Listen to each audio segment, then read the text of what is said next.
Bonjour à tous et à toutes. Bienvenue à l'émission J'aime le communautaire, présentée cette année par 3 regroupements engagés au quotidien pour la justice sociale. Donc, le regroupement des organismes communautaires de l'Estrie, le ROC, la table d'action contre l'appauvrissement de l'Estrie, la TACA, et SPE ou Solidarité populaire Estrie. Mon nom est Claudia Fioré. Je suis avec vous pour animer cette belle heure en bonne compagnie toujours et vous présenter, comme à chaque semaine, depuis le début de l'année 2023, des enjeux actuels en lien avec la justice sociale. Aujourd'hui, mercredi le 29 février, on a une émission dédiée à nos analyses collectives des budgets de nos gouvernements provinciaux qui a eu lieu la semaine passée et fédéral qui a eu lieu tout juste hier. Donc, je vous présente tout de suite mes collaboratrices.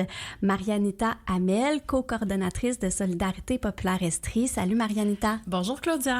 Donc, pour les auditeurs auditrices qui écoutent notre émission les mercredis, t'animes aussi des émissions super intéressantes de J'aime le communautaire. Oui, c'est ça, d'une semaine sur 3 à peu près. Là. On était là la semaine dernière, puis on revient la semaine prochaine aussi. Donc, c'est le fun de se passer le relais comme ça entre nos regroupements. Ben oui, bien sûr. Puis une question en brûle pour le point comme ça, pas prévue, mais comment tu trouves l'expérience en quelques mots à date d'animation comme ça? J'adore ça. C'est vraiment une belle chance de pouvoir de pouvoir comprendre. Juste le médium de la radio, c'est quelque chose d'intéressant. En effet. La possibilité de faire des entrevues, d'apprendre aussi. Je pense que c'est quelque chose qui va servir dans la vie en général, oui. Bien sûr. Et Rosalie Dupont, qui est aussi avec nous en studio, qui est coordonnatrice de la table d'action contre l'appauvrissement de l'Estrie, la TACA. Salut Rosalie. Bonjour. Et pour toi aussi, vous animez des émissions avec ton collègue Jean-Philippe aussi, là, mercredi, c'est ça, là, sur 3, sur 4, avec J'aime le communautaire. Comment tu trouves l'expérience, puis que vous trouvez l'expérience peut-être à la TACA?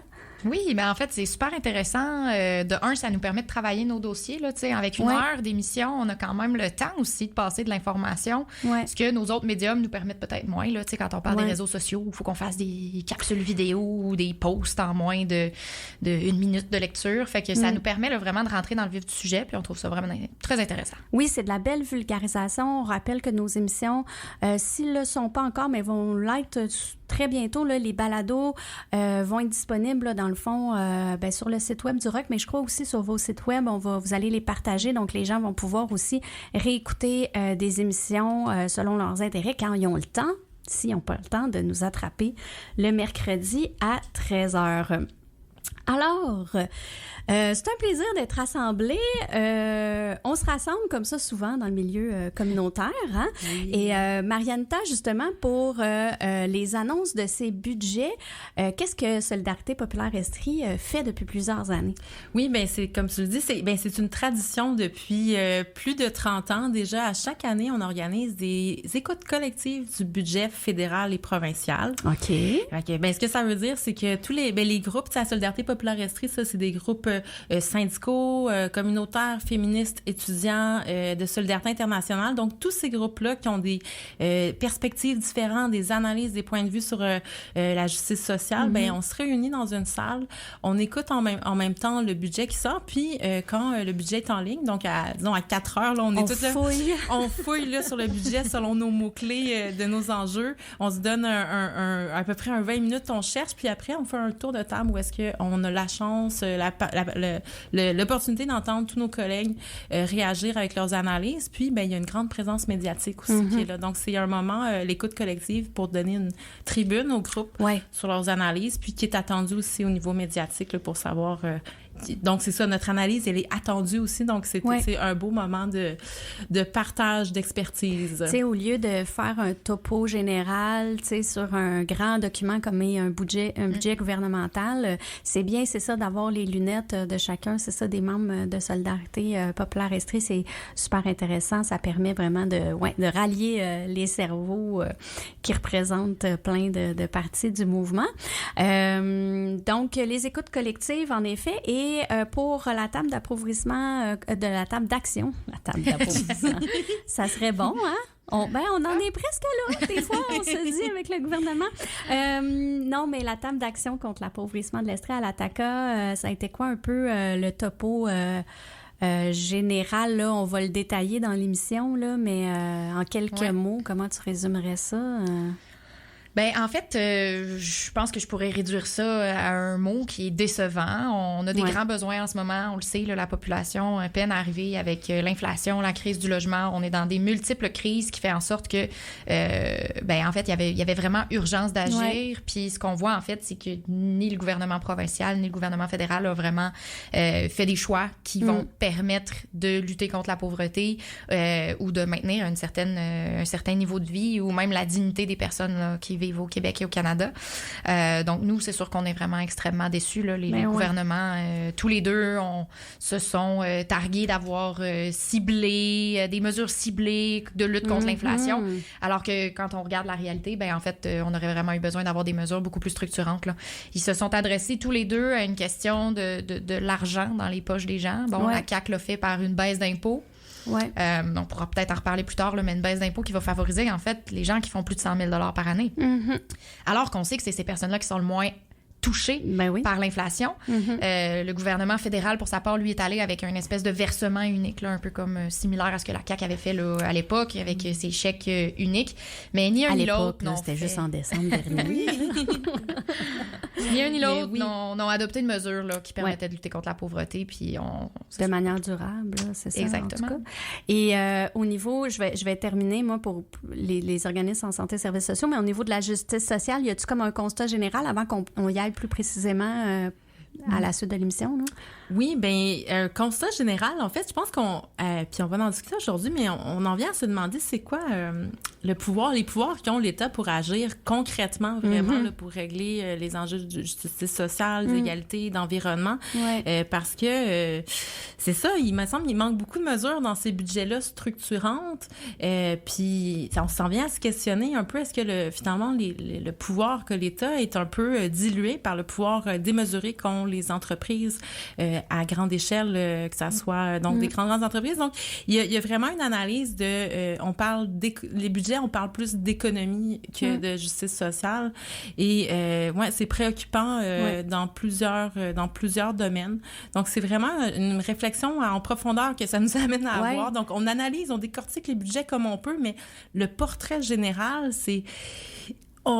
il me semble que c'est ça, les budgets tendent à pas avoir de mesures assez, comme on dit, franches ou quelque chose des tournants nécessaires. Ils font aussi de méga contre-coups de la mondialisation puis des accords de libre-échange un peu partout. Tu sais, là, on est assez d'années après que des grands accords comme ça aient été signés pour comme vraiment vivre les conséquences, peut-être qui n'étaient pas nécessairement prévisibles quand tout ça est arrivé parce que c'était comme nouveau et tout, mais donc on va avoir la chance d'en parler durant cette émission, d'avoir des analyses un petit peu plus fines sur des mesures, des annonces qui ont été faites, parce qu'en plus, la CAQ, il va en grand coup de publicité sur l'excellence de son dernier budget. Le fédéral fait aussi un peu la même chose. Donc, allons voir de plus près, mais avant...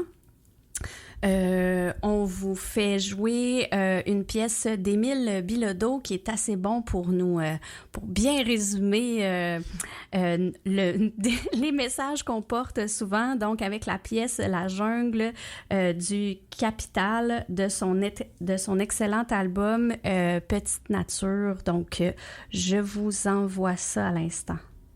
Merci, Émile Bilodeau. Désolée pour cette fin un petit peu abrupte, mais...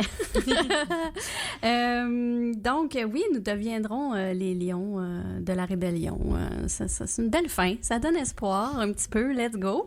Donc, du côté du milieu communautaire, ce que j'ai pas nommé en introduction, c'est que le constat, il est vraiment décevant aussi. Là. Rosalie m'a volé les mots de la bouche, là, franchement. Mais en fait, oui, très décevant. Ça fait des années que le milieu communautaire revendique une meilleure reconnaissance et aussi un meilleur financement, donc à la mission. Hein, quand on parle de financement à la mission, c'est bien tout ce qu'un organisme a besoin pour réaliser ses activités tout au long de l'année. Fait qu'autant son loyer, l'électricité, les salaires, les activités, etc., les frais d'activité. Et ben ça, écoute, c'est vraiment en dessous des demandes depuis très longtemps. Ce dernier budget-là, donc selon le RQACA, qui est le Réseau québécois de l'action communautaire autonome, là, qui est comme notre regroupement de nos regroupements, là, vraiment l'interlocuteur aussi au national, au niveau du gouvernement, un des interlocuteurs en fait, constate que le budget 23-24, il contient vraiment juste des demi-mesures face aux défis criants des organismes d'action communautaire autonome. C'est des nouveaux investissements qui totalisent seulement 70 millions de dollars cette année. Et ça, c'est juste du saupoudrage qui n'ont rien vraiment de structurant. Donc, en lien aussi avec ce que tu nommais, Rosalie, par rapport à la pauvreté, mais on peut faire le lien aussi avec la justice sociale ou même la lutte au changement climatique. Les gouvernements deviennent très bons pour saupoudrer ça partout. Et la preuve est que quand le budget est sorti, provincial, la semaine passée, c'était très difficile d'avoir le montant total. Là, ça a pris vraiment des grandes analyses parce que c'est pas écrit de manière très limpide, en fait, dans un document comme le budget. On a l'impression de lire un genre de pamphlet publicitaire, de promotion, plus que des fois de quelque chose de transparent qui va nous permettre vraiment de comprendre rapidement combien est injecté où.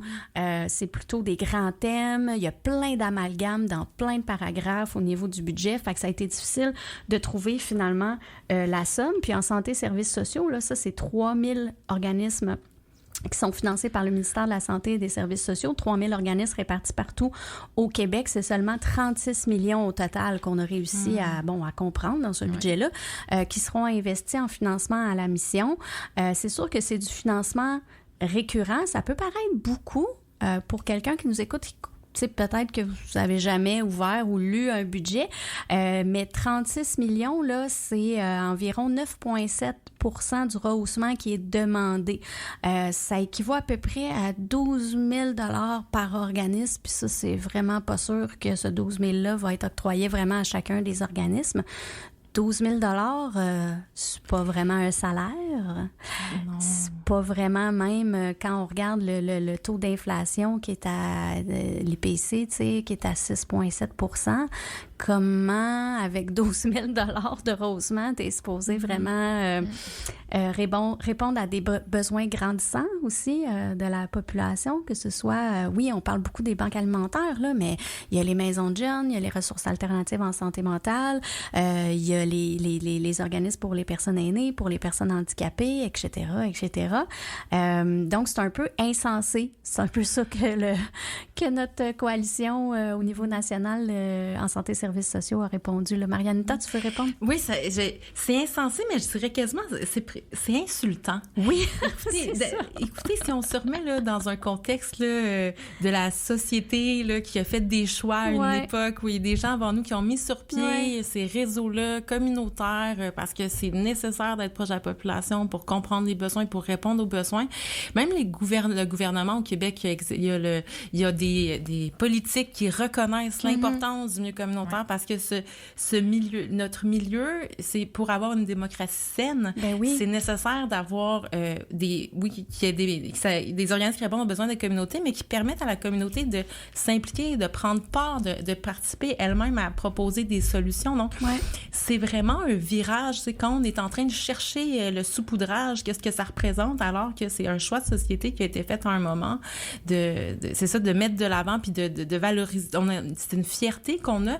Donc, c'est insultant d'être en train de chercher on nous a oubliés encore, mais c'est pas juste un oubli, là, c'est politique, c'est quelque chose de volontaire. Donc, c'est vraiment, là, tu sais, en tout cas, moi, ça me suscite ça comme réflexion, là. Oui, ça fait quelques années que les lendemains de budget, faut que je travaille sur, sur sur mon humeur, mon caractère, parce que c'est fâchant. Oui, c'est réellement insultant. Là, quand on a la chance, nous aussi, tu sais, c'est sûr, on est salariés de ces groupes-là, fait qu'on a la chance quand même de pouvoir s'y pencher, de pouvoir étudier, analyser, mieux comprendre tout ça, que des fois, quand la vie va vite puis que tu travailles pas nécessairement dans ce domaine-là, tu n'as pas toujours le temps de voir tout passer. Tu écoutes les nouvelles comme n'importe qui, puis c'est normal. Mais nous, on le voit, tu sais, on le sent, puis d'année en année. Fait que ouais, c'est quand même, oui, c'est insultant. On a le droit d'être indigné et en colère, je pense. C'est pas si loin, là, aussi, il y a quelques années, là, moi, je ne renommerai pas, on était dans quel contexte, là, mais en 2020, là, tu sais, qu'est-ce qui était essentiel quand arrive une crise sociale? Ben oui. Quel groupe, qu'est-ce qui est essentiel dans notre société? Puis là, on dirait que c'est rendu bien loin, là. Oui. On n'est plus... On se souvient des grands merci, là, de Legault aux bénévoles, hein, parce que c'est un peu ça l'impression aussi, l'incompréhension des gouvernements. Le message qui passe pas, c'est que oui, il y a des bénévoles impliqués dans les organismes communautaires, d'action communautaire autonome, mais pas seulement pour encadrer ces bénévoles-là, pour s'assurer qu'il y a une bonne gestion financière, que les choses se passent, que les comptes sont payés, que la maison est rénovée. C'est pas nécessairement les bénévoles qui s'occupent de ça. Les bénévoles sont sur le terrain avec les gens, tu sais, avec les gens concernés par la mission de l'organisme. Il y a plein de salariés en arrière de ça. Puis, ben c'est plate, mais là, on n'arrive plus, là, tu sais, avec la pénurie de main-d'œuvre. C'est un grand mur aussi, là, dans lequel on fonce. Puis, il y a pas l'écoute, justement, des gouvernements, là. Puis, pour celles et ceux qui ont écouté l'émission aussi qu'on a fait de J'aime le communautaire, spécialement dédié aussi au changement au niveau du ministère de la Santé et des Services sociaux, là, la fameuse adoption d'un nouveau cadre normatif sans négociation aucune et sans considération des interlocuteurs reconnus. Vous irez vous plonger là-dedans si ça vous intéresse. On a bien vulgarisé ça dans l'émission, mais là, ça a été bien adopté. Puis, on voit la grande tendance aussi à amalgamer les groupes communautaires dans le réseau public de santé et des services sociaux, puis qu'on n'ait plus l'autonomie, justement, qu'on avait pour vraiment être des ressources alternatives, qui c'est des citoyens, ces citoyennes impliquées au sein des groupes qui peuvent vraiment faire changer les choses dans leur communauté. Fait que tous ces constats-là, petit à petit, là, la CAQ est pas si différente du Parti libéral ou même, du Parti québécois, qui n'ont pas été longtemps là dans les dernières années, c'est sûr, mais au pouvoir, mais c'est comme une continuité, mais avec c'est juste la nouvelle saveur, tu sais, la nouvelle administration. Ouais, c'est comme une pizzeria qui change de propriétaire. C'est un peu ça là, qu'on a avec l'État québécois. J'ai l'impression. Rosalie? Ben, pour faire du pouce là-dessus, tu sais, il y a aussi des groupes qui sont financés par un autre ministère, qui sont en défense collective des droits. Ouais. Nous, en fait, on se bat pour avoir une simple indexation de notre financement. Qu'est-ce que ça veut dire, ça, une indexation? Mettons, on l'explique. Ben, en fait, c'est qu'on signe une entente. On aimerait signer une entente qui fait en sorte que notre financement est augmenté d'année en année en fonction des frais qu'un organisme a à défrayer. Donc, qui pourrait, par exemple, décider d'indexer les salaires de ses employés ou de payer une augmentation de loyer, par exemple. Alors que, toujours à ce jour, on a aucune garantie d'avoir une indexation quelconque, alors qu'on sait que présentement, on a eu une inflation à 6,7 de l'IPC l'année dernière. Ouais. On n'est pas capable d'indexer les salaires des personnes qui travaillent dans les organismes en défense collective des droits. Puis, je sais pas si on avait une attente par rapport au budget, là, je n'irai pas jusque-là, mais on aurait aimé avoir au minimum cette assurance-là d'être capable de conserver nos acquis au niveau du financement. Même si c'est pas assez élevé, au moins qu'on ne continue pas à s'appauvrir. Puis la semaine passée, vous vous êtes mobilisés, vous étiez à Québec la semaine passée pour une manifestation, le lendemain du budget, justement. Donc, c'était comme prévu que vous alliez être déçus, dans le fond, d'une certaine façon, mais en même temps, c'était pour continuer de mettre de la pression là, au niveau des groupes en défense collective des droits. Là. Puis de plus en plus, tu sais, c'est ça, c'est comme si aussi le rayonnement, quand on n'indexe pas, tu sais, des financements à des organismes comme ça, bien, comment on veut que ces organismes-là rayonnent puis que les gens puissent savoir qu'ils peuvent faire appel à ces groupes-là pour défendre leurs droits, tu sais, essentiels, là, que ce soit au niveau du logement, que ce soit, peux-tu me nommer l'ensemble? J'ai des petits droits au niveau de la par santé. exemple, Solidarité populaire Estrie puis la TACA, on est 2 groupes financés en défense collective des droits. Au niveau de l'emploi? Au niveau de l'emploi, par exemple, en défense collective des droits des personnes non syndiquées, au niveau des défenses des droits des personnes aînées. Ouais. Donc, l'éventail de groupes là, qui fait de la défense de droits, donc soit collective ou individuelle, est vraiment très, très grand. Ouais. Puis c'est nous qui sommes finalement à l'avant-plan là, de la défense des droits des citoyens et des citoyennes. Puis c'est là que, finalement, on est vraiment pas reconnu à défense de notre droits valeur. des personnes assistées sociales aussi, qu'on n'a pas nommé, là, mais personnes on peut en pas... situation de handicap. Oui, c'est ça. Oui. D'ailleurs, justement, la dernière... Une façon qu'on a de représenter la défense collective des droits, c'est comme on est comme un phare. Un phare qui veille sur les droits. Peu importe le gouvernement en place, peu importe la crise dans laquelle on est, il y a un phare qui est là pour voir c'est quoi, qui est-ce qui est oublié, qui est-ce qui est laissé derrière, qu'est-ce que ça prend. Donc, ça devient une référence aussi en matière d'analyse. Donc, c'est...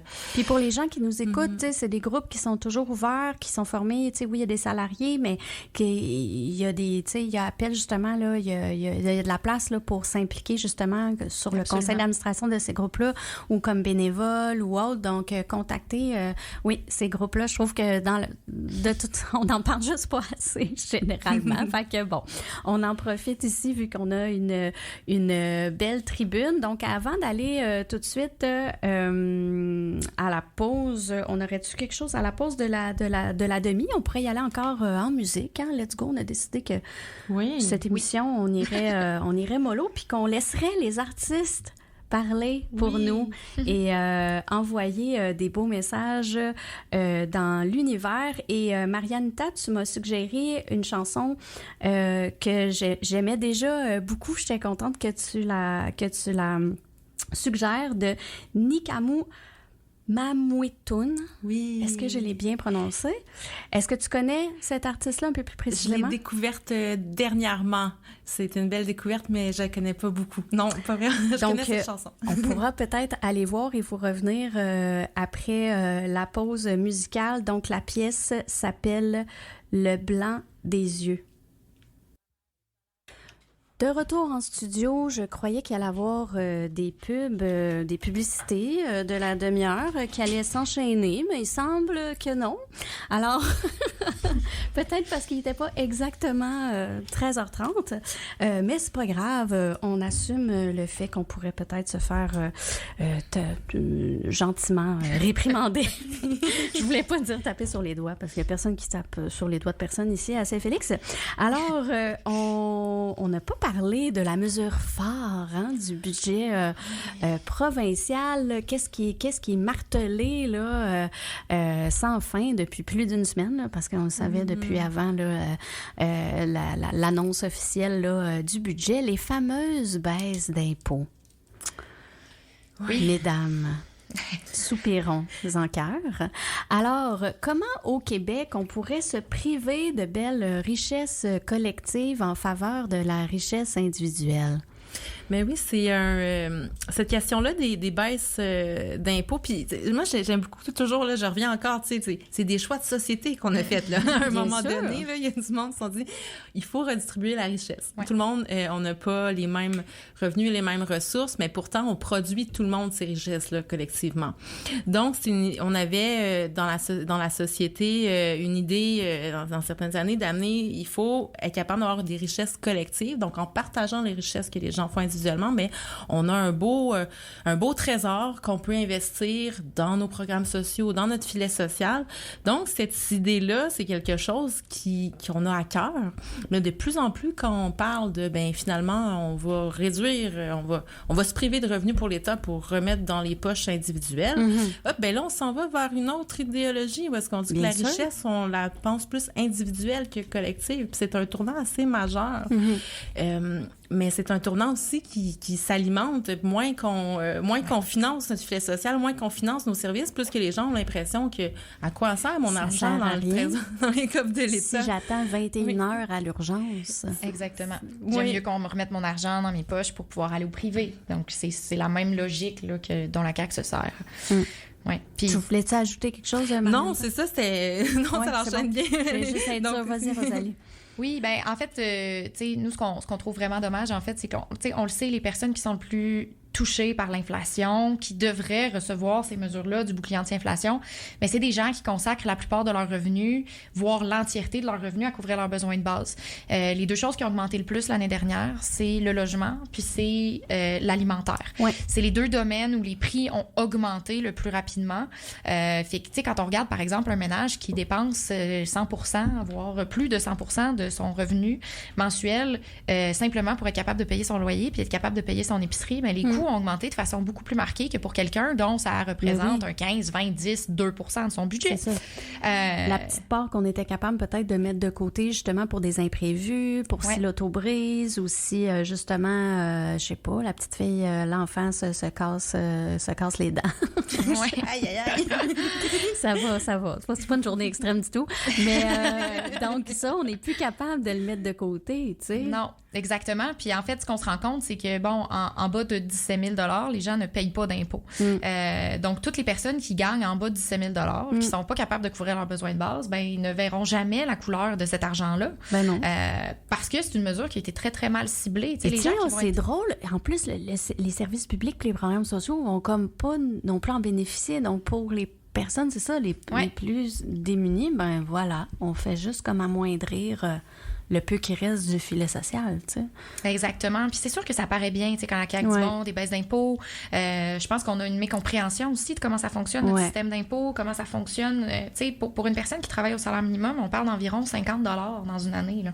C'est vraiment minime comme bienfait pour ces personnes-là, alors qu'on sait justement que ça va nous permettre de couper, en fait, tu sais, ce qu'on aurait eu besoin, là, c'est un système de garderie qui fonctionne. C'est que cet argent-là soit réinvesti pour être capable d'offrir des véritables services à la population. De mettre en branle bien plus de logements, de chantiers de logements sociaux que ce qui est prévu en ce moment, là, entre autres aussi, là.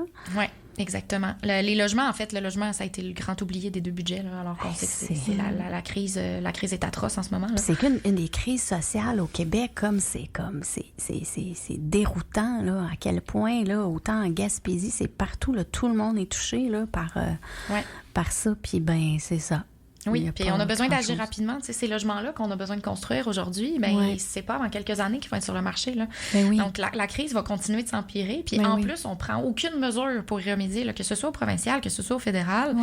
Nos programmes sont déficients, les investissements sont pas suffisants. Puis en plus, on va se couper de revenus qu'on allait chercher avant pour être capable de remplir ces besoins-là. Oui, puis en plus, on se fait dire par la ministre, c'est la ministre c'est-tu la ministre de l'Habitation? Oui. Comment ça s'appelle? Ouais, de l'Habitation qu'on dit. Qui nous dit qu'il ne faut pas avoir peur du privé et tout, blablabla, mais c'est... Tu sais, c'est drette parce que le marché immobilier, puis au niveau des logements, c'est majoritairement du privé qui gère ça qu'on en est à cette crise-là. Fait que c'est comme tellement aberrant, tu sais, de se faire gaiement enfiroiper comme ça, toujours. Donc, on se rend compte que non seulement, entre autres dans ce cas-là, au budget provincial, l'aide donc est pas ciblée pour les personnes qui en ont le plus besoin, mais cette aide-là, qui représente 60, 100, des dollars, bien finalement, elle va aller directement dans les poches des propriétaires qui ont pu augmenter les loyers ou les transformer dans les poches des compagnies alimentaires qui ont fait des profits records depuis 2020 alors que l'inflation augmente. Donc, c'est aussi ça, là, c'est incohérent. Puis, sur cette baisse d'impôts-là, mais on calcule qu'en fait, depuis le premier mandat de la CAQ au gouvernement, on va être rendu à ce que l'État s'est privé de 4 milliards de dollars par année de façon récurrente parce que dans le premier mandat, il y avait eu une baisse au niveau des taxes scolaires puis une uniformisation. Écoutez, moi, je suis pas spécialiste là-dedans, mais je ressors des chiffres qui ont été sortis, entre autres, par l'IRIS, l'Institut de recherche et d'information socio-économique. Donc, on est rendu à 4 milliards. Et c'est drôle parce que le gouvernement, d'un côté, dit « Ben non, ça va pas baisser nos revenus de l'État parce qu'on va aller chercher cet argent-là dans un bas de laine qu'on s'est créé, là, qui s'appelle le Fonds des générations. » Tiens donc. Donc, puis ça aussi, il y a énormément... Est-ce que ça pourrait s'appeler le Fonds des vieilles générations? Oh là là là. Mais oui, mais c'est ça qui est spécial parce qu'autant ce fonds des générations-là, c'est pour les générations futures, pour le paiement de la dette et tout ça. Puis il y a beaucoup de critiques là, qui sont faites à l'égard de ce fonds-là parce qu'il y a des besoins immédiats. Ouais. Mais là, on va aller chercher dans ce fonds-là qui est censé être pour le futur pour pouvoir financer des baisses d'impôts qui vont même pas profiter à des personnes qui en ont le plus besoin actuellement. Là. Il y a beaucoup d'incohérences au niveau de justice sociale. Ouais. Donc, si je l'ai pas mis au menu musical, là, mais Retour à Walden, qui est un album excellent inspiré de l'œuvre de tarot de Richard Séguin. Il a sorti ça il y a quelques années. Puis, c'est parce que ça m'a fait penser. Il y a une pièce qu'il y a, je pense que c'est Normand Baillargeon, là, qui récite un peu un texte en lien un peu vraiment avec ce que tu nommes, puis qui est comme, je le rappelle, nous devrions être beaucoup plus indignés et en colère que nous le sommes. Il dit comme 2-3 fois. Puis à chaque fois, je suis un peu comme, ouais, effectivement, je pense qu'on serait dû pour un petit réveil au Québec à la lumière de tout ça. Et d'autant plus qu'on voit aussi une lourde tendance à aller vers la philanthropie. Hein? Les fondations, c'est partout les fondations. Là. Si vous ouvrez l'œil, c'est les publicités dans les grands médias, c'est partout et ça s'est même retrouvé aussi dans le budget provincial avec, attachez-vous bien, 50 beaux millions sur 5 ans à la Fondation Dr Julien. Donc, la CETROC, au niveau de la Coalition des Tables régionales d'organismes communautaires, on dénonce cette tendance-là vers le philantro-capitalisme, hein, de dire on va remettre dans les mains de fondations privées. Donc, c'est des personnes riches qui utilisent ces... Puis là, SPE est très bien placé pour peut-être mieux vulgariser ça que moi, mais les fondations placent leur richesse, en fait, les gens riches placent leur richesse dans les fondations pour justement éviter de payer, donc c'est une forme d'évasion fiscale, éviter absolument de payer l'impôt qu'ils devraient avec un super bel enrobage, un beau glaçage sucré qui leur donne un beau manteau, là, comme quoi ils redonnent à la population. Puis c'est vraiment pas pour critiquer ce que peut faire la pédiatrie sociale. C'est juste que ça devrait pas être une fondation. Là. Tu sais, si c'est si bon que ça, pourquoi c'est pas justement plus intégré vraiment au réseau de la santé et des services publics? Pourquoi ça reste privé? Puis pourquoi aussi on envoie ces fonds-là d'année en année, les fameux partenariats public-privé que le cher gouvernement libéral, je crois, a comme instauré, mais d'après moi, il n'a pas inventé ça. Ça devait arriver avant. Quand même, justement, c'est aussi un changement parce que plus qu'on investit justement dans du privé ou dans des fondations, le fonctionnement est très différent de ce qui se passe dans le communautaire. Dans le communautaire, on a une démocratie. Ben oui. Il y a une démocratie des organismes. On va parler de par et pour. Donc, les personnes concernées par les enjeux de logement, bon, tout le monde est concerné, mais pas au même niveau par les enjeux d'aide sociale, de situation de handicap, ben, elles vont participer à la vie de l'organisme pour déterminer c'est quoi les orientations prioritaires, sur quoi on veut agir. Ouais. Quand on est au niveau du privé, même s'il il peut y avoir des belles missions, mais c'est qu'est-ce qui va faire qu'on choisit telle orientation ou telle autre? Où est la place à la population pour pouvoir dire ce qu'elle en pense?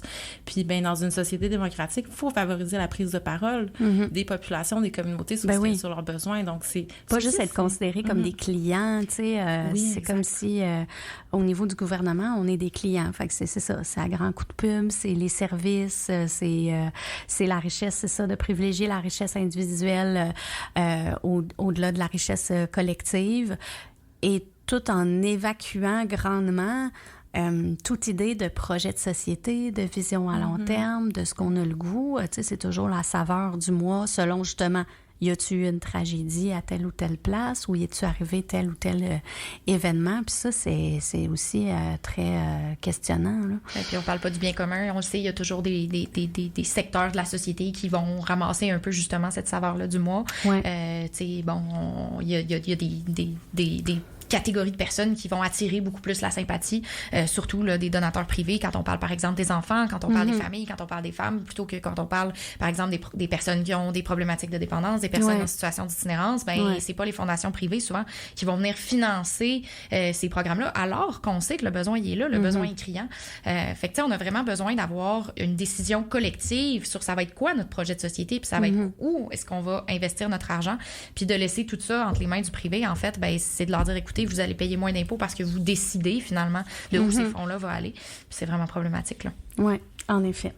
Alors, on va retourner à une petite pièce musicale sur ces beaux constats. On va y aller avec notre cher Richard Desjardins pour se donner là un petit peu d'espoir avec la pièce « Nous aurons ». Ah, merci Richard, avec le petit cœur d'enfant là, à la fin. Donc, c'était la pièce « Nous aurons » de Richard Desjardins. Un élément qu'on n'a pas parlé encore en lien avec les budgets provinciaux et fédéraux, c'est l'environnement, n'est-ce pas, Marianita? Oh oui, il me semble qu'il faut prendre toutes les occasions actuellement pour agir au niveau de l'environnement. C'est ce qu'on répète dans tous les secteurs de la société réunis. Il y a des coalitions qui réunissent plusieurs secteurs, plusieurs personnes impliquées dans plein de milieux.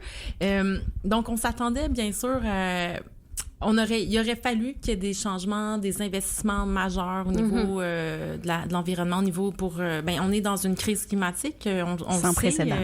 Sans précédent, biodiversité, au niveau de l'augmentation des GES. Alors, c'est certain, on a été très déçus. Il n'y a pas une réponse à la hauteur de ce qu'on vit actuellement ici, mais à l'international non plus. Qu'est-ce qui a été annoncé concrètement?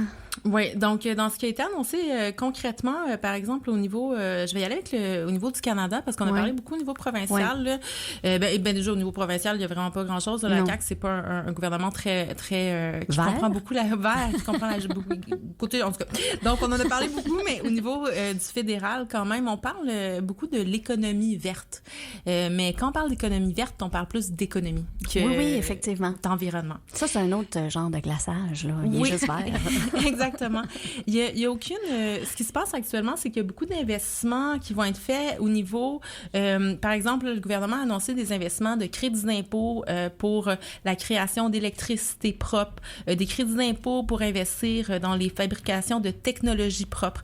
Donc, on parle beaucoup d'une transition dans le sens d'avoir de générer de l'énergie propre, mais on ne remet pas en question on n'est pas en train de décélérer la production, on n'est pas en train de rien décélérer, on fait juste continuer à appuyer sur le carburateur, appuyer sur le gaz, mais en disant, mais on va au moins faire qu'on va en parallèle créer des choses plus vertes. Puis moi, ça me fait penser, vous avez possiblement vu les publicités là, des compagnies minières, l'Association des compagnies minières là, qui fait des publicités actuellement, qui admettent très lichées, très belles. Oui, très belles. C'est beau. Là. Ils ont du budget pour les faire, ces publicités-là. Les chercheurs, ils ont des super beaux habits tout propres. Oui, il y a le soleil rayonnant derrière. C'est beau. Ça a l'air beau. Puis là, c'est ça, les compagnies vont admettre qu'elles ont, que oui, c'est des grands émetteurs, donc au niveau minier, pétrolier, c'est des grands émetteurs de gaz à effet de serre, mais qu'en même temps, ils ont un volet où ils investissent dans la recherche et le développement pour des énergies vertes. Donc, c'est ça. Donc, finalement, ces crédits d'impôt-là qui sont annoncés, ça va être des crédits d'impôt qui vont aller aux mêmes compagnies qui sont responsables de la pollution des gaz à effet de serre, des mêmes compagnies qui vont continuer aussi ces exploitations-là. Donc, on ne parle pas de diminuer l'émission des gaz à effet de serre, on parle d'essayer de les pallier d'une certaine façon. Donc, c'est vraiment inquiétant parce que on a besoin de changements majeurs actuellement et c'est vraiment pas dans de ce côté-là qu'on va. Puis quand on parle justement des crédits d'impôt, donc on parle encore de réduire les impôts possibles indirectement de ces compagnies-là aussi, alors qu'au niveau environnemental, les groupes revendiquent de taxer massivement les richesses pour réinvestir massivement dans les filets sociaux. Donc, on n'est pas là encore. On est encore à dire, on va vous aider les compagnies à être plus vertes, mais sauf que finalement, Parce qu'il n'y a aucune comme législation non plus ou encadrement un peu de ces compagnies privées-là à soit réinvestir massivement dans les communautés, au Canada ou dans les pays où est-ce qu'ils exploitent des ressources, ils font ce qu'ils veulent, ils engrangent des profits, puis ils font fructifier ça ailleurs, puis c'est pas grave, puis c'est tout, tu sais. Oui. Donc, c'est aussi ça, tu sais, au niveau des législations, qu'il n'y a pas de courage là, politique pour se dire, là, il va falloir encadrer les choses un petit peu plus que ça. Puis des solutions, c'est ça, autant taxer massivement la richesse que d'autres solutions pour aller chercher, pour engranger un peu plus d'argent au niveau de l'État. Il y en a tout plein, là. Vous pouvez aller visiter le site web de la Coalition Main Rouge, là. Je crois qu'il y a encore les 10 milliards de solutions. Oui, 10 milliards, je pense qu'on est rendu à 14 milliards de solutions. Ça continue d'augmenter. Ouais. Donc, oui, c'est vraiment des enjeux majeurs là, de voir cette transition-là. Encore là, on revient avec c'est quoi le réel pouvoir qu'a notre gouvernement, tu sais. Puis, et où la place démocratique pour les citoyens, citoyennes, pour les personnes de participer, à réfléchir, à penser, tu sais, si on veut penser à réduire, mais il faut penser à qu'est-ce qu'on produit peut-être qui n'est pas essentiel aussi. Non?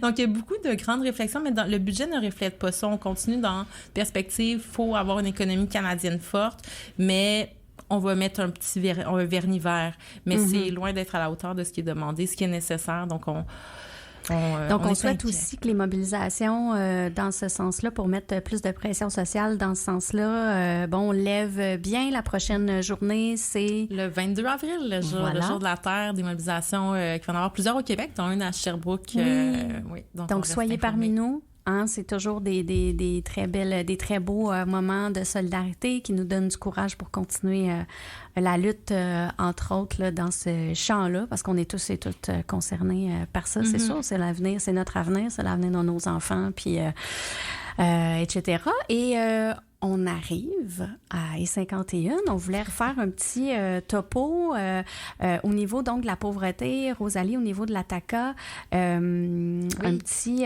des éléments qu'on n'a pas abordés dans le cadre de l'émission encore. Il y a eu quelques petites choses. En fait, il y a surtout eu des choses qu'on n'a pas vues apparaître dans nos budgets, qui avaient été promises ou qui avaient été annoncées par un gouvernement comme par l'autre. En fait, là, particulièrement au fédéral, j'irai pas dans les détails, là, mais il y avait beaucoup de choses qui avaient été annoncées, entre autres pour le soutien aux aînés, qui n'ont pas été mises de l'avant dans le budget. On n'a rien vu là-dessus. On n'a vu aucun investissement. On attendait aussi une réforme sur notre système de chômage qui est vraiment plus adapté à notre réalité de travail aujourd'hui. Là. On le voit, les délais sont complètement absurde. Il y a de moins en moins de gens qui sont couverts par notre système d'assurance chômage parce que la réalité du travail a changé et n'est plus la même que dans les années 1980 quand ce programme-là là, a été réfléchi. On s'attendait à une réforme. Le gouvernement libéral avait promis une réforme. Il n'y a rien eu du tout là-dessus dans le budget. Fait que ça nous inquiète un petit peu là, de voir que finalement, il y a des choses qui avaient été mises de l'avant qui semblent un peu comme passer sur la voie de garage. Quand on parle aussi de la régularisation des personnes sans statut. On en avait parlé l'année dernière. Le gouvernement Trudeau avait annoncé qu'il lancerait des programmes en ce sens-là. Et pourtant, rien du tout au budget. Donc ça, c'est sûr que c'est toutes des choses qui nous inquiètent beaucoup là, de voir que finalement, les petits gains qu'on aurait été capable de faire finalement, semble même pas être présent dans ces budgets-là. Là. Un autre des gros morceaux, là, rapidement, sur la question des soins dentaires. Nous, ça fait partie de nos revendications, ça fait partie des revendications de beaucoup de groupes, là, de, en fait, considérer les dents comme une partie du corps humain. Donc, d'avoir une couverture complète de nos soins dentaires, au même titre que la couverture pour le reste du corps.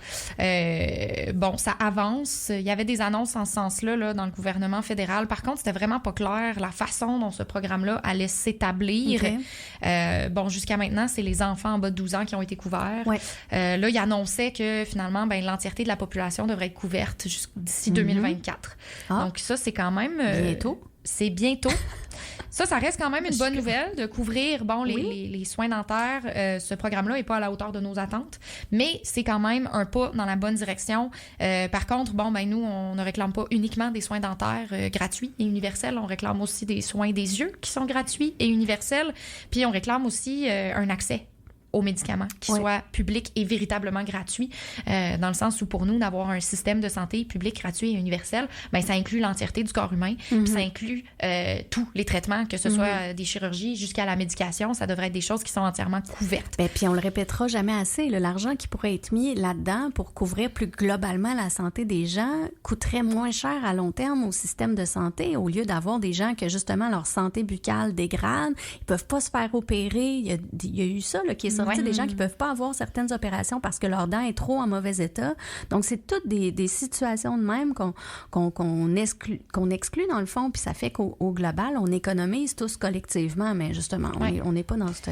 Ben, puis on entend des histoires d'horreur. Là, je parlais à Isabelle de la QDR, tu sais, elle entend des histoires d'horreur de personnes aînées qui vont commencer à prendre leur médication le matin plutôt que de la prendre le matin et le soir, parce qu'il faut bien donc de prendre leur médication une fois sur deux. Là, une fois sur deux, une journée sur deux, de prendre la moitié de la dose parce qu'ils sont pas capables de se payer leur dose de médication complète. Et donc, c'est des gens qu'on va voir dans notre système de santé avec des problèmes de santé plus importants. C'est vraiment un problème que l'entièreté de notre système de santé soit pas couvert. Fait que pour nous, c'est ça. Bon, ça reste un pas dans la bonne direction, de dire qu'on va couvrir partiellement les soins dentaires, mais il manque encore un gros morceau, là. Oui, donc effectivement, il manque encore beaucoup de grands morceaux, dont dans le financement aussi du milieu communautaire. Hein. Donc, rappelez que au niveau de l'action communautaire autonome, là, c'est près de 4000 organismes, c'est près de 60 000 travailleurs, travailleuses, 425 000 militantes, militants, des personnes bénévoles. On est là depuis comme 50 ans pour essayer de soutenir un filet social qui se dégrade de plus en plus. Et dans le fond, ce qu'on nous a annoncé au niveau du provincial là, cette année, c'est un maigre 36 millions, là, qui est 1 million de moins que l'année passée. Donc, ils vont se targuer qu'ils réinvestissent quand même à chaque année, mais c'est jamais à la hauteur. Là. On parle de 370 millions qu'on aurait besoin de plus par année. Puis ça, c'est parce qu'on n'a pas encore fait de notre mise à jour de notre revendication financière. On s'entend que c'est beaucoup, 4000 organismes, fait que ça prend un certain temps comme processus, mettre à jour ça. Mais ça va dépasser là, le milliard, c'est certain. Donc, un petit 36 millions à l'échelle du Québec, c'est vraiment de l'émiettage, du saupoudrage professionnel. Puis quand aussi, au fédéral, là, on ne l'a pas nommé encore, mais ça a été annoncé qu'il y aurait des coupures dans les ministères à la hauteur de 7 milliards de dollars. Oui. Quand on coupe dans les ministères, quand on coupe dans les services, déjà qu'il y a des délais de traitement qui sont énormes, notamment au niveau du chômage. Hier, Denis Poudrier du mouvement du chômage. Dans la dernière année, les passeports, etc. Les passeports, au niveau du traitement des demandes de personnes migrantes. Ouais. Donc, quand il y a des manquements à ce niveau-là, les gens, ils se retournent vers où? Ils se retournent vers le milieu communautaire, vers les gens qui peuvent aller cogner, les organismes qui peuvent aller cogner et dire j'ai besoin d'être soutenu. Donc, ça, en plus, ça augmente la pression sur le milieu plus qu'on coupe dans les services offerts par l'État. Parce qu'on les ferme pas, nos portes. Non. C'est ça qui arrive. On ferme pas les portes, on bloque pas les lignes téléphoniques, on répond aux appels, on accueille les gens, mais malheureusement, c'est ça, la détresse grandissante, puis le fait qu'on a de la misère à offrir des conditions de travail décentes pour des professionnels qui travaillent dans les ressources communautaires, ben c'est alarmant, c'est ça, c'est complètement, c'est assez fou là, de voir que toutes ces dérives, en fait, qu'on a nommées, en espérant qu'on n'a pas trop plombé votre mercredi après-midi, on rappelle toujours qu'on est des instances, c'est ça, démocratiques, toujours ouverte à avoir votre implication. Vous avez des connaissances particulières. Vous avez juste le goût de faire changer les choses. Les groupes d'action communautaire autonome, que ce soit des groupes en défense collective des droits, des groupes environnementaux, des groupes en peu importe, là, organismes de votre coin, de votre quartier, faites des petites recherches, contactez-les via ça peut être au niveau des centres d'action bénévole, mais ça peut être d'aller juste voir aussi le site web du Roc de l'Estrie. Il y a la liste de nos membres, de vous tenir au courant aussi, hein, parce que c'est par le fait de détenir les informations qu'on peut avancer. La semaine prochaine, juste pour donner un peu quand même espoir, là, justement, l'émission de la semaine prochaine à J'aime le communautaire, ça va être animé par SPE, puis on va revenir sur depuis 2023, depuis janvier, c'est quoi qui s'est passé en mobilisation, donc donner espoir parce qu'on est quand même beaucoup de personnes impliquées, on veut faire changer les choses, donc on va avoir un beau retour sur ces premiers mois de l'année 2023 en mobilisation et en justice sociale. Super. Donc, merci, mesdames. On va y aller avec... on a le temps de mettre un bout d'une dernière petite pièce aussi que tu m'avais suggéré. Donc, Ce n'est pas bon d'Amadou et Mariam. Alors, c'est une belle fin. Merci encore, Rosalie Dupont de l'Attaca et Marianita Hamel de Solidarité populaire Estrie. C'était Claudia Fioré à l'animation pour J'aime le communautaire.